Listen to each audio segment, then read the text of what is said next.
السلام علیکم ورحمۃ اللہ وبرکاتہ۔ حضرت جی دامت برکاتہم نے فرمایا بس حدیث اور سیرت پڑھو اور کام کرو، اور 4 مہینے سے کم کی بات کہیں مت رکھنا، اور ہر سال 4 مہینے کے بعد ہر جگہ رکھنا۔ آپ تمام حضرات پوری بات کو دھیان و توجہ کے ساتھ میں سنیں اور ان تمام باتوں پر عمل کرتے ہوئے نقل و حرکت کے ذریعے سے پوری امت تک پہنچ۔ ہماری نبوت ہے، ہمارے ہدایت ہے، ہمارے صحابہ ہیں، ان کا انکار قرآن کا انکار ہے، ان کا انکار کرنا حدیث کا انکار ہے۔ میں آپ سے کھل کر کہہ رہا ہوں، ایک فتنہ پیدا کیا ہوا ہے لوگوں کے درمیان، بعض جو ہے ناسمجھ لوگوں نے کہ یہ کوئی ضروری نہیں ہے کرنا، اور یہ کہیں ثابت نہیں ہے، وہ کہیں ثابت نہیں ہے، سب فضول کی بات ہے۔ حدیث پڑھیے، سیرت پڑھیے، کام کیجیے، بس ہم ایک بات آپ سے مناظرے کرنا اور جو ہے بحثیں کرنے سے کوئی فائدہ نہیں۔ میں آپ سے کہہ رہا ہوں، قرآن کہتا ہے یہ گھر کے حلقے یہ ہمارے طہارت ہیں۔ قرآن کہہ رہا ہے عورتوں کے بارے میں بس عورتوں کو چاہیے گھر میں اجتماع حلقہ لگا کر اللہ کے احکام کے تذکرے کریں، قرآن کی تلاوت کریں، اور گھروں میں رہ کر یہ اعمال کریں۔ قرآن کہتا ہے اللہ تمہیں پاک کرنا چاہتا ہے، اس کے ذریعے آپ 22 پارے کا پہلا سبق پڑھیے تو آپ کو پتہ چلے گا عمل کہاں سے ہے۔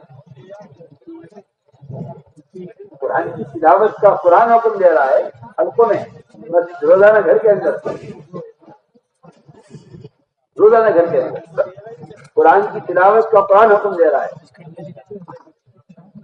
اور اللہ تعالیٰ فرما رہے ہیں کہ اللہ تمہیں پوری طرح پاک کرنا چاہتے ہیں اور تم سے ہر گندگی کو دور کرنا چاہتے ہیں۔ قرآن کیا آپ کہتے ہیں کہ کہاں ثابت ہے، وہ کہاں ثابت ہے، کیا ضرورت ہے، اس کی کیا ضرورت ہے۔ یہ قرآن کا حلقہ اتنا مؤثر ہے کہ عمر رضی اللہ تعالیٰ عنہ آپ صلی اللہ علیہ وسلم کے قتل کے ارادے سے تلوار کسی ہاتھ سے لے کر نکلے کہ میں آج قصہ ختم کر کے آتا ہوں۔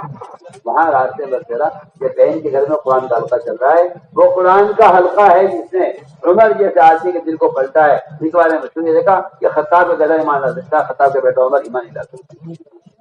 خطاب کا گدھا ایمان لا سکتا ہے، یہ تو شاید مسلمان ہو جائے، مگر عمر اتنا سخت ہے اسلام کے خلاف، یہ اسلام نہیں لائے گا۔ اللہ نے اس قرآن کے حلقے سے عمر رضی اللہ تعالیٰ بنایا۔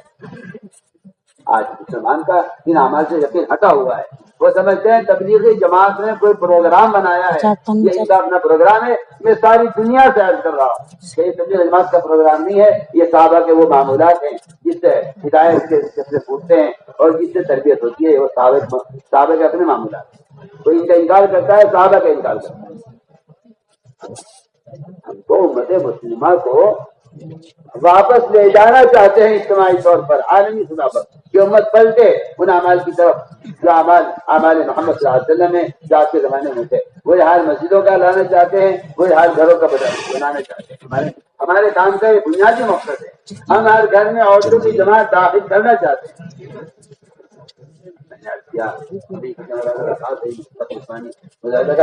گھروں کا حال یہ ہے کہ اقتدار عام ہے، اس لیے ہم ہر گھر میں عورتوں کی جماعت داخل کریں، ہر گھر میں عورتوں کی جماعت داخل کرنا چاہیے۔ کلمہ ہر کچے پکے مکان میں داخل ہوتا رہے گا، ایسی داخل ہو جائے گا کہ آپ چھاپ کے گھروں میں تقسیم کرا دیں اور آپ کے یہاں کے کچے پکے مکان میں کلمہ داخل ہو گیا۔ کتنی بے وقوفی کی باتیں کرتے ہیں لوگ، شناخت کی باتیں کرتے ہیں۔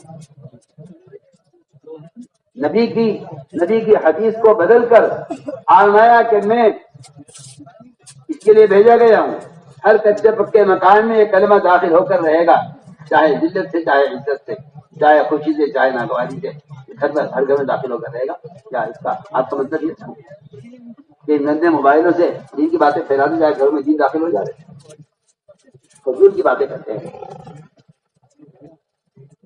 یہ وہ اعمال ہیں، اعمال محمد صلی اللہ علیہ وسلم، جنہیں گھروں میں قائم کرنے کے لیے مستورات کا خروج انتہائی لازمی اور اس زمانے کا انتہائی بنیادی عمل ہے۔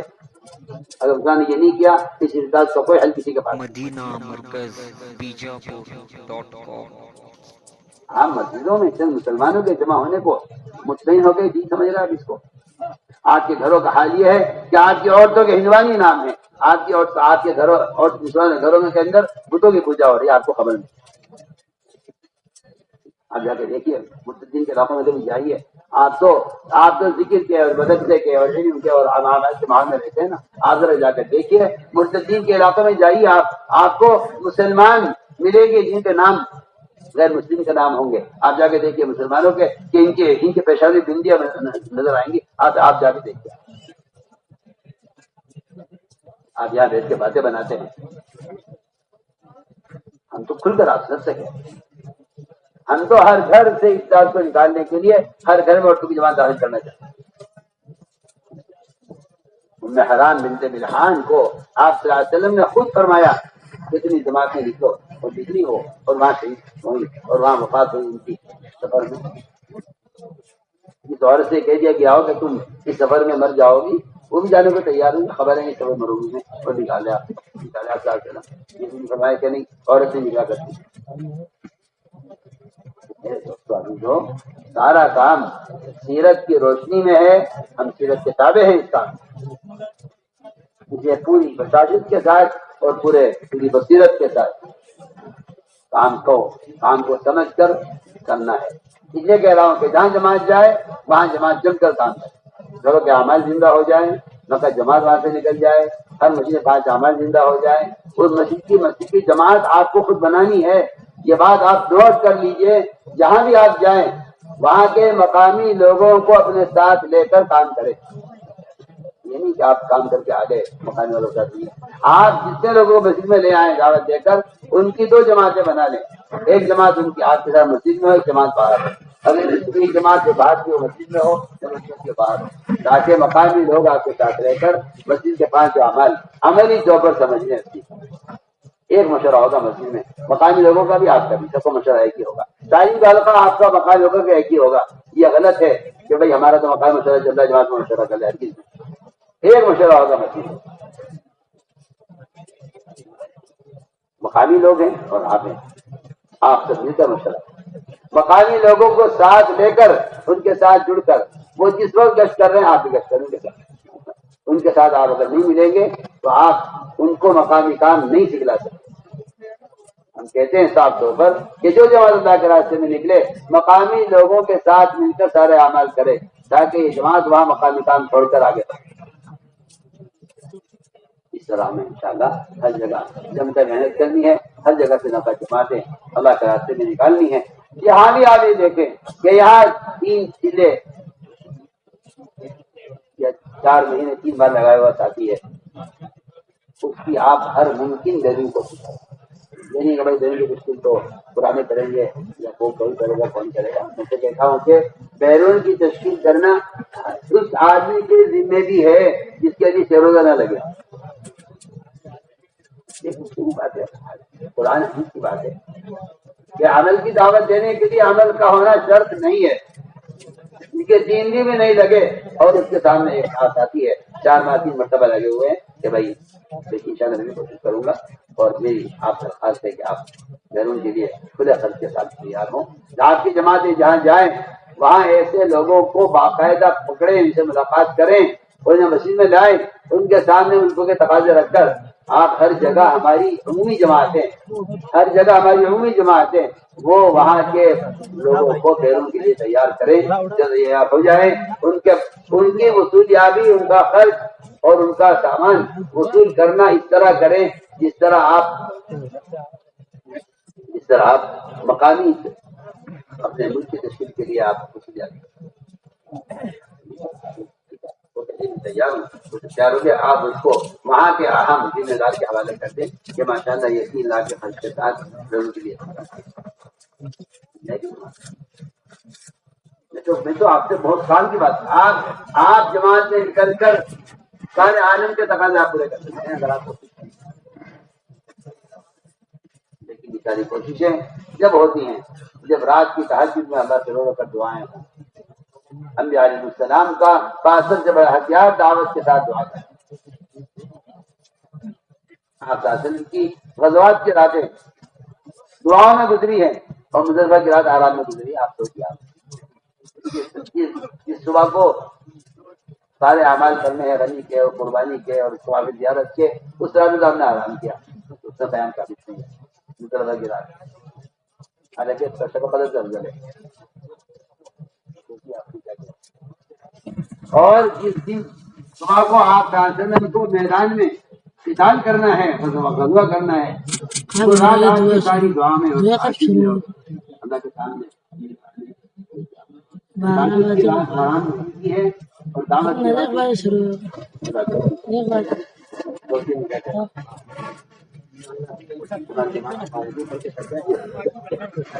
دن بھر کی جو محنت ہے اس کا تعلق رات کی دعاؤں سے ہے، اور دن بھر کی جو محنت ہے اس میں کامیابی ملے گی، رات کے قیام سے ملے گی. قرآن نے یہی کہا اللہ کے نبی سے کہ نبی جی آپ رات کا قیام کریں، کیونکہ آپ کو دن بھر بڑے بڑے کام کرنے ہیں، دعوت کے بڑے بڑے کارنامے. ہر جگہ میں انشاءاللہ اس طرح جم کر محنت کرنی ہے، ہر جگہ سے نفرت چلے کی بات کہیں نہ کیجو، کسی سے بھی نہ کیجو. ہمارے ممبر سے اور ہماری تشکیلوں سے چلے کا فکر اور اس کا لفظ ختم ہو گیا. چھوڑ دو عورتوں کے لیے 4 مہینے زخم کی بات صحیح مت کرنا. ہر سال 4 مہینے کے بعد ہر جگہ رکھنا، تاکہ امت سمجھے کہ یہ میرے ذمہ ایک فریضہ ہے، میں چھوڑ رہا ہوں. یہ احساس امت میں پیدا ہو جائے کہ اس راستے میں نکلنے میں دیر کرنا معصیت ہے. یہ بات امت میں عام ہو جائے، میں یہ چاہتا ہوں یہ بات امت میں عام ہو جائے، اس راستے میں نکلنے میں دیر کرنا معصیت ہے. آپ چوری کرنے کو، شراب پینے کو، زنا کرنے کو، جھوٹ بولنے کو معصیت سمجھتے ہیں. میں کہتا ہوں یہ ساری معصیتیں اس معصیت کی وجہ سے ہیں کہ آپ اللہ کے راستے میں نکلنے میں دیر کرنے کو معصیت نہیں سمجھتے. اگر یہ کام آپ کرتے تو یہ باہر کا ماحول گندہ ماحول تھا. جم کر آپ نے لگا، جم کر دعوت سے ہر جگہ جمع کرنا کراتے ہیں. اللہ رب العزت ہم سب کو ان تمام باتوں پر عمل کرنے کی توفیق عطا فرمائے.